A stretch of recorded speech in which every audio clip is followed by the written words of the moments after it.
Alright, what's up guys? My name is Zach, and today I am driving a 2016 Volkswagen Jetta GLI. Up front is a 2.0-liter turbocharged inline-4, and down below is a 6-speed automatic transmission. I am super excited to be driving this GLI for two reasons. First of all, I like the GLI. This is the performance version of the Jetta. It's got the bigger engine, it got the quicker transmission, the cooler accents, things like that. So I always enjoy driving performance versions of cars. But the second reason is the fact that this is a 2016 and I'm filming this here in 2026. So we're going to be doing a little bit of a decade-long retrospect, kind of looking back on where Volkswagen has come in the last 10 years, and also what's changed and if this is still cool or not a decade later. But if you'd like to submit your own vehicle and have it reviewed here on the channel, you can head on over to my website, zackpradel.com/submit. It's a quick and easy submission form. It takes under a minute to fill out, and I come out to you. And if you'd like to see all my videos weeks or sometimes months in advance, you can head on over to my Patreon for only $5 a month. But let's get back to that 2-liter turbo under the hood. Well, that was the only engine for the GLI. You could get other Jettas with smaller engines, like the 1.4 turbo, but this was the 210 higher horsepower engine available for the Jetta, and it is fantastic. Now, this vehicle does have an intake, an exhaust, an ECU tune, as well as a transmission tune. So the owner estimates about 300 at the crank, probably high 200s at the wheels, which is a very healthy number, especially for a vehicle like this. And it's so easy to do. You literally undo a couple of bolts, redo them with new parts, flash the ECU, and you make a lot more power out of this. So if you're looking for a modern tunable vehicle, this is certainly one of them. And that's always been one of the attractors, at least for me personally, to the Jetta GLI. So let's just put it down into second.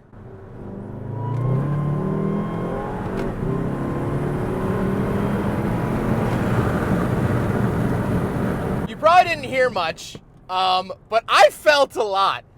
The torque is very, very impressive after it gets tuned. You get that sort of gut feeling that tugs you along. I love that. It's such a sturdy amount of power. It's very, very fun. It's still not a crazy number where you're gonna get in crazy trouble. You know, it's not gonna be too hot to handle, but you're able to do this yourself, because then also it's easy to tune, so you get that satisfaction of like either taking it somewhere or bolting the parts on yourself and making this car truly better. You get that experience that I think modern cars don't really allow you much to do anymore. So that driving feel is just so great. The intake sounds wonderful. Down into second here, we'll do a nice little second pull with the window up.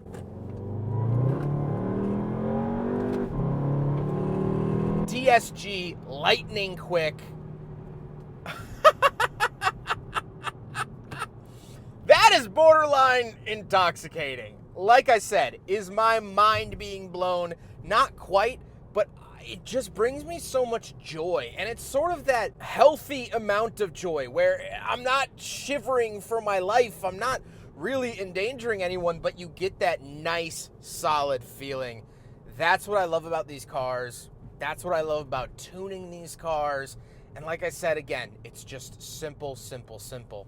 Now, like I said, paired to it is a 6-speed DSG, meaning dual clutch transmission, as you saw shifting very, very quickly on those poles. And the one thing I find very interesting, actually, is that the GLI performance version got the 6-speed DSG, but the more traditional GLI got the 7-speed DSG. So kind of an odd little thing there. Last but not least about the GLI, of course, they are front-wheel drive. They never did an R version of the Jetta to get all-wheel drive like they did with the Golf, so front wheel it is.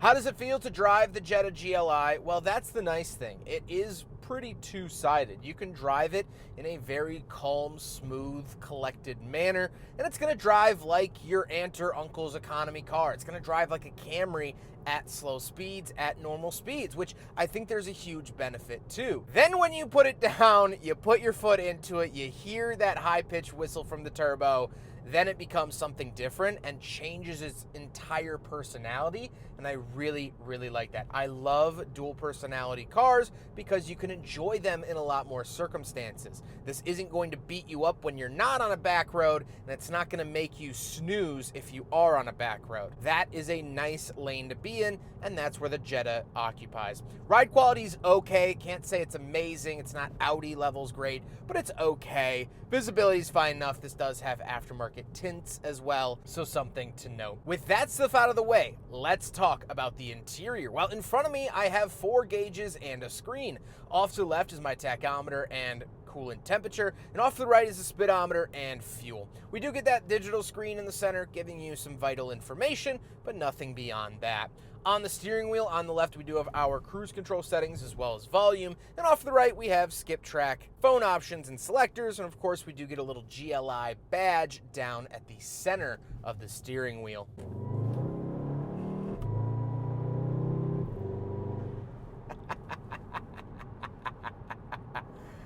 It's the little things, man. Off to the left, we do have a climate control vent. We have our headlight switch and gauge dimmer switch. And moving on to the door, we have our power mirrors that are also heated. Very nice to see that. Power locks, and down below, we have the power windows. At the very bottom, we do have a little trunk release too. Nice to see that. Moving into the center, we get 2 climate control vents with the hazard switch. And then we have our infotainment display. Now, this does have Apple CarPlay, which for a 10-year-old vehicle is huge because this will keep updating with your phones, so the Apple infotainment is brand spanking new. I like that a lot. We do get a backup camera as well. Nice to see that. But beyond that, nothing too crazy. It operates fine enough. It works, and I don't have any complaints. Down below, we do have the climate controls. We do have dual zone climate, which is very nice, as well as heated seats, auto, things like that. Love to see it all. Then we do have a 12-volt outlet down below. We have the start-stop button, traction control off, and the parking sensors on and off. Then we have our shifter here for the DSG. Handbrake in the center, accompanied by 2 cup holders. So we will do a big friggin' bottle test here in the GLI. And although it doesn't pass, it's okay. It doesn't really need to. Then we get a center console and the seats. The seats are leather, they are heated, and they are comfortable enough. You have to remember that the GLI is based off of a budget-oriented vehicle, the Jetta. And so there's still going to be some of that DNA laid throughout the car. And the seats kind of mimic that a little bit.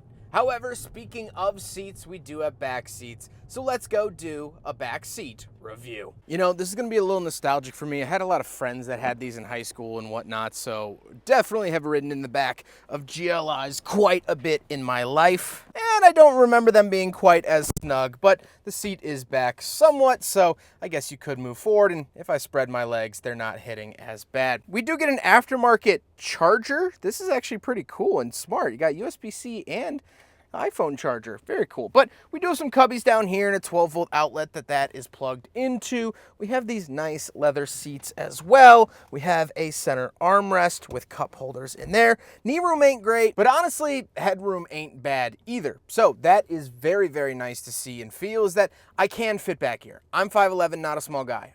I'm a bigger guy, definitely on the bigger side. So if you carry around people that are smaller than me, this is going to be a lot more usable. You're gonna be able to take people pretty comfortably, and I like to see that. So is this the best back seat I've ever been in ever? No, but it is very usable, and that will come in towards the end of the video.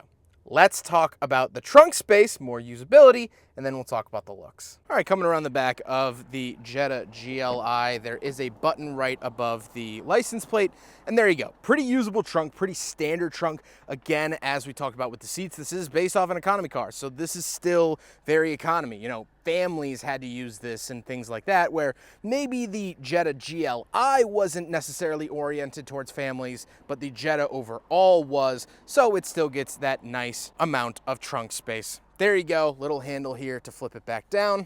There you go, trunk of the GLI. Now we gotta talk about the looks, and I do think that the looks of this car have aged incredibly gracefully. I look at this car and I don't see it as a 10-year-old, a decade-old design. I think it still looks fresh. I think it still encompasses a lot of modern design cues, while still, you know, the new one also looks fresh and modern, but I think that they've done a really, really good job, or they did a really good job with it because it's withstood the test of time. You know, a lot of things that are a decade old, I look at and I go, oh my God, I was doing that a decade ago. I don't feel that way about this car. I think it's still very, very well proportioned, and I think that means that it's going to look this good for quite some time to come. With all of that being said, let's get on to my final thoughts. What do I think driving the Jetta GLI? Well, first of all, I've loved this experience. It's been a very, very positive experience. In all honesty, I kind of forgot how good these cars were. And so that first pull that you saw was genuine reaction of like, oh yeah, I forgot that these were pretty freaking sweet. Because that is the truth. The upsides of this car are, A, it's a 4-door. It's practical. You saw the trunk. You saw the back seats. Very, very usable. You can live with this as your only vehicle, and you can still go to the grocery store, go to Home Depot, whatever you need, carry people around, great. B, you can tune it. You can easily get downpipes and intakes and bigger turbos and injectors. Parts are available not only because the GLI was pretty popular, but also this engine was very popular. It was in the GTI. It was in a lot of other Volkswagen products, and they still use a version of this engine here today. So companies like APR know their way around this engine like the back of their hand. C, they're affordable. You can find these for not a whole big price tag. Now, I do want to add a slight caveat to that. Be careful buying someone else's project, someone that has modified and done all the bolt-ons. They might not have done it correctly like the owner of this car has, so it might be a basket case. Just a word of the wise, a warning shot, if you will. Be careful who you're buying from, question things, ask for records, and whatnot.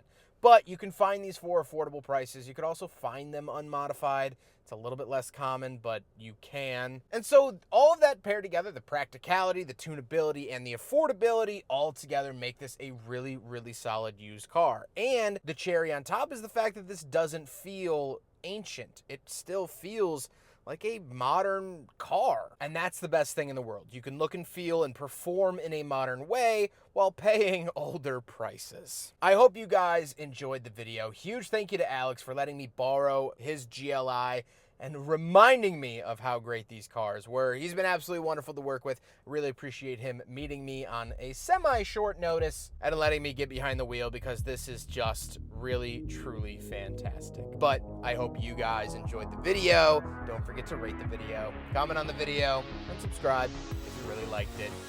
Take care, guys.